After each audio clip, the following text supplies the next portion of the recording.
There's 83 good men. Gone in less than 5 minutes.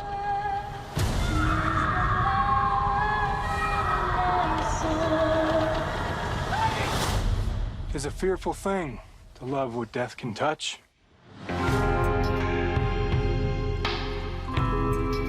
Where are all the men at? Dead. Mine took them. All of them. How has the town fared without any men around? Someone's got to look after things around here. A town full of ladies. Bang, bang. It's ripe fruit for the wicked. Bang, bang. Frank Griffin's been looking for Roy Goode. He's going to kill anyone that Roy Goode loves or cares about. The good people of Creed let them walk their streets. Now they don't have no streets. When he finds out who's living here, God help you folks. Mister, we're a lot fucking stronger than you think we are. there's something I gotta finish.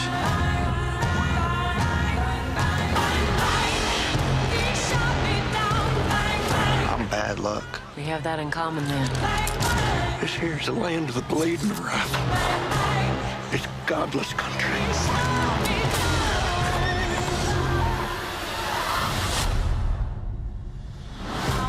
To shoot you down. Let's all talk about this like civilized folks. Sure, come on in. I suggest we all first lower our weapons.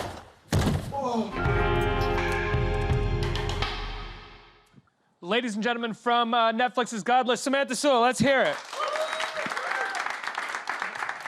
Hey there. How are you? Thanks for coming in. Hey, total pleasure. Congratulations on the show. Thank you. Let's go. I mean, I've seen the show. It's amazing. It's just as cool as that trailer. I agree. Let's talk about how it started for you, how you got involved. I got involved through Ellen Lewis, who's a casting director in New York, and I was actually Very famous Ellen. I mean, in terms of casting director fame, yeah. The very, very cool Ellen Lewis. And I'm a New York theater kid, so I went to school in the city, and I really grew up here in New York, and I was actually doing my first attempt at a pilot season out in LA, and went on tape in LA and sent tape back to Ellen here. and I actually read for a smaller role, and then when they called, they offered me Charlotte, which was really exciting and unsuspected and very, very cool. So I sort of went out there like Charlotte is one of the sort of leaders of this town. She is, yeah. Without giving too much away, it's a town where there's been a mining accident and all of the men have died, so the women have sort of stepped into taking over ownership and control of the town, and there are differing opinions on how that should go, and Merritt Weaver and I play sort of, you know, those friendships where you were really close and then bad times hit and it sort of changes the landscape of that friendship and they end up squaring off and with a sort of differing opinion of how things should go. So, and then things get even more complicated. Square after off that. with Miss Merritt Weaver. Yeah. That's a tough one to square off. It is. She's ferocious. She's very, very cool. And we actually know each other from New York, and we're neighbors. So it was really fun to sort of show up on set and be like, oh, you, I can work with you. I know you. So we sort of, we had a really good time sort of bringing backstory to that relationship.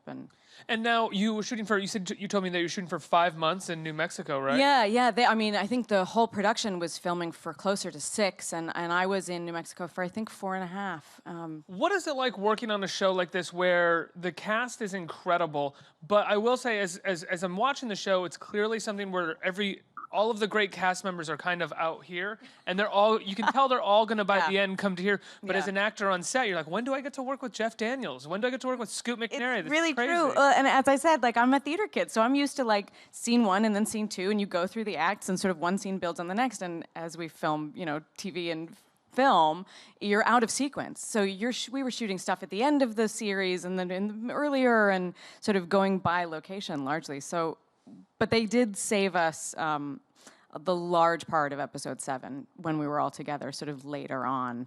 And that was really, really fun to just sort of dig in and be there as the sort of whole company. Because you're right, like all of these sort of threads start tightening and tightening and tightening and bringing together.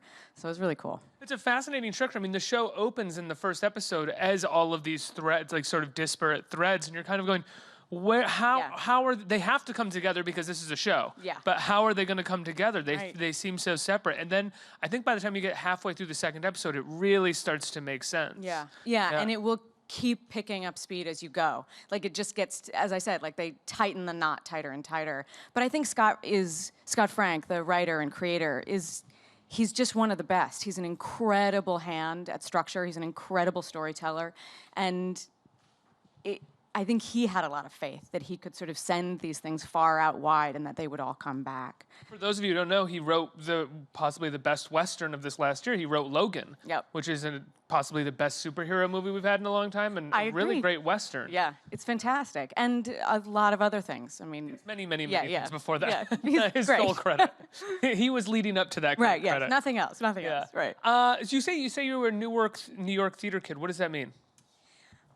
I mean, I literally moved to the city when I was 17, and I went to Juilliard, and I came out of Juilliard, and I got a play at Lincoln Center that summer, and I sort of, you get scrappy in the theater. You want to run from one job to the next. I'm sure the same is true in TV and film, but in the New York theater community, you're building connections and building networks, and then you sort of parlay one job into the next, and that's sort of what I did. So I went play to play to play to play for a long time. What made you decide to fly out to LA and do pilot season?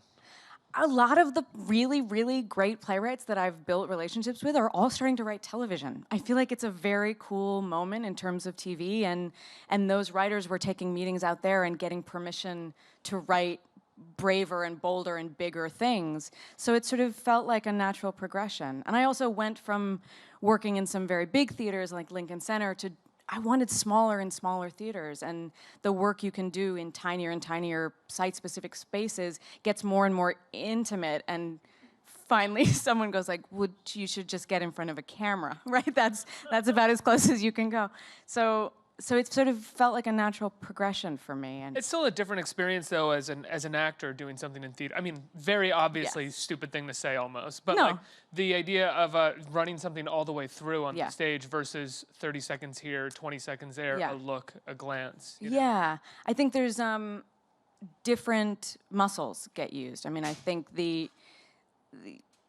you're a marathon runner when you're doing a play. Like, you have to sort of get on stage and you're gonna carry it, and no one can save you. If things aren't where they need to be, or, all you have is yourself and the other actor, and there are times where sets have been on fire and you have to keep going, and like the things that you need aren't there, and you pick each other up like a circus in that way. And then for shooting for film, it feels like you're a hurdler or a sprinter or something, and it's all about these sort of like, can you give everything you have in this very quick moment and bring it up in a hot second and leave it all behind? Sort of, you're not trying to stretch it out over a 3-hour play. It's just 20 seconds, and if they can catch it, then it's sort of lightning in a bottle. Does it feel harder when you're doing TV or film to be aware of your place in the company than when you're doing theater?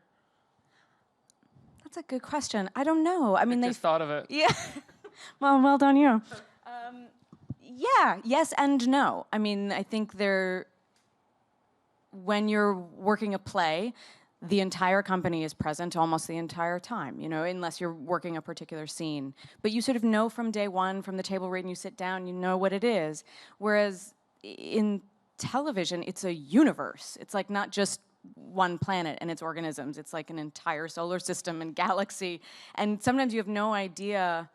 I mean, I remember watching sections of this and going like, oh my God, you were in that too. And like, we just weren't there at the same time. So are you aware of that? Yes, but then you're also only filming the section that you're a part of, and you sort of know what your place is in that. But then you sort of don't know totally where you sit in the cosmos, as it were.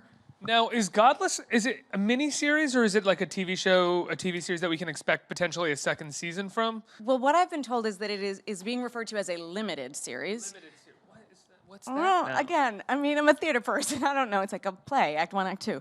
But, so it is not scheduled to go further. I mean, would I want to? Yes. I mean, I think it's really, really good storytelling, and it's rare that you get a pack of people who just loved working together so deeply. I mean, there are children that are now born and feel like nieces and nephews to me that were created during Godless. So there's a level of I would work anywhere with those people for the rest of my life. But I think Frank, this was supposed to be a film a long, long time ago. So he's been working with this story for a very long time. And I think there's real satisfaction in the completion of it. And, do you want to extend something that's really good? Maybe. Do you want to walk away and let it be what it was? Maybe. Now, did you when you got to the set, did you get the scripts for every episode? Was it like that? Yeah, I got them on the plane out there. So I read them like all. 700 pages.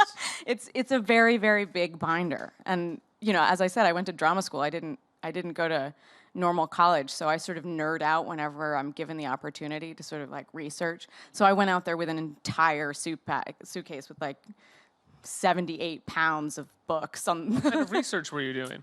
Well, I was really interested in that world, in what it would have been like to get out there, what it would have taken, what you would have had to have survived just to arrive in New Mexico in 1883. And so I was reading a lot about the gold rush. I was reading a lot about the Civil War. I was reading a lot about the culture of the Southwest in the sort of late 1800s and what that was made up of. And so, yeah, I sort of couldn't get enough. I always feel like when I watch shows about this period of time, and this show does a pretty good job, but it still can't do the job of that time, which is that time was so much filthier and disgusting than we can even depict on film. Yeah. Because no one would be able to watch it. No one, people would just The throw smell. up. I mean, just the smell of everything is really intense. There are moments where I'm watching something like Godless or anything else, I'm like, they weren't that clean, but thank you for not What's showing amazing me. is they were so great with us about we were outside all day, every day, and they were not coming through with little dabby things. Don't get me wrong. This show has the grime, but it's still not the... Yeah, it's not as gnarly. No, we all took baths at the end of the day. Was that something you noticed in your research? Where you were like, I'm not going to look like that. No way. No, again, I really like to nerd out. I'm like, let's do it. If they would have let us, there was a group of us that were really determined to spend the night on the set out in the middle of the desert. But they were like, no, there's rattlesnakes and no, the liability levels is not gonna, no. I mean, they had spit buckets in the sides of bars at that time. Imagine how God. filthy of a culture you had to be to have a spit bucket I mean, they would around. sew you into your winter clothes and not cut you out until the spring. Ugh. Yes. That is disgusting. Really, really gross. Is that really what they did? Yeah, really. I know. How did that work? Gnarly. I mean, because you had one pair of winter things, so little kids would get sewn into their winter clothes, and they would have to just stay in them. It was really gross. Yeah, also, so tough. everybody is gonna die. Everybody's dead by 30. That's just it. And you're in a different group of people. Nobody has any sort of respect for life or anything like that. You're gonna die anyway. Just shoot them. Yeah, right. I mean, really, bathing, death is on the line here.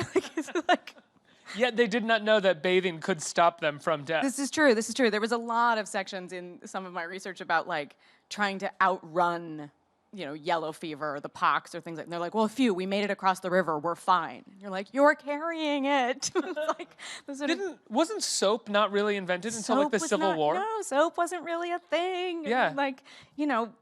Pasteurization wasn't a thing. I mean, refrigeration. It was disgusting. I'm just trying to tell you the West was disgusting. It was rough. It was really rough. Let's get some questions from the audience. Who has a question? Right here. Hi. Hi. So I was wondering, were there any people or characters that you drew from when you were portraying your character? Yeah, actually, there's a writer named Wallace Stegner, and he wrote a book called The Angle of Repose, which I highly recommend. It's a gorgeous, gorgeous novel. And there's a woman in that I took a lot from. But my family's old East Coast New Englanders, so there are some of my aunts that show up from time to time in this too. Next question. Hi. Hi. So the trailer looks really cool. There's a lot of gunplay. Did you have to learn, or did you already know how to shoot, or did you have to learn how to shoot, or We did. They brought us out weeks before filming so that we could both get horse training and gun training. So it was cowboy camp. We would go to a riding lesson in the morning, and then you'd have lunch, and you'd go to the shoot range for the afternoon. Then you get back on a horse. It was very cool. Did you ever have to shoot from a horse? I did not. It happens a great deal, but as you'll see, Charlotte, my character, is not. Yeah, she's not really. It takes her a long time to get on board with the with the rifle work. Next question. I think this is our last question right here. Hi. Hi there. What is your dream for Broadway or TV in the future? Like, what's the biggest goal as an actress for you? Oh my God. Man, just get through today. Like, keep working. Just keep working. Yeah, right. Pay this month's rent. I don't know that I could say. I mean, I think a lot of the life in the arts is, to use a sailing term, it's course correction. You know, it's like you don't set your course all the way to the end of your journey. You set it to the next point in the shoreline, and you keep correcting along the way. That's a Jeremy Bobb quote, by the way, who's in the show and great. But so yeah, I'm looking forward to next month and what will come next. I hope to sort of keep being able to bounce back between the two. They're such different worlds, live theater versus film, that I hope I just keep getting to do it. It's really a fun job. I'm going to rephrase that question just a little bit. Is there a character on Broadway, because in theater, you know, we restage plays all the time. Is there a character that you've always wanted to play that you haven't had the chance to play? No. I mean, I think I really don't have, like, I don't know, maybe it's out of like a fear that it won't happen if I name it, you know what I mean? Like, don't say your birthday wish a little bit. But I think, I mean, there are great ones. I mean, Nora would be super fun to do. I mean, I've done Viola in Twelfth Night. That was really great. I would always go back to Shakespeare. But lately, really, it's the new characters that are sort of making me salivate. Like, there's really, really good young playwrights out there that are creating these just badass female roles that are so varied and so complicated, and those are starting to pull me in that direction these days. What was the last great play you saw? The Wolves. Go see The Wolves. Yeah. The Wolves is real good. Go see anything Lucy Thurber writes. Go see anything Daniel Talbot writes. Like, there are a lot of really... Dominique Morisseau, incredible writer. There are a lot. So I encourage you to go both to Broadway, but also off. Go to the small back places, because you will find things that are going to blow your mind. Well, thanks so much for being here. Pleasure. Godless is on Netflix right now. It's an incredible, beautiful show with a wonderful performance by you. We're so happy to have you. Thank you. Guys, give her a round of applause. Samantha Soule, everybody.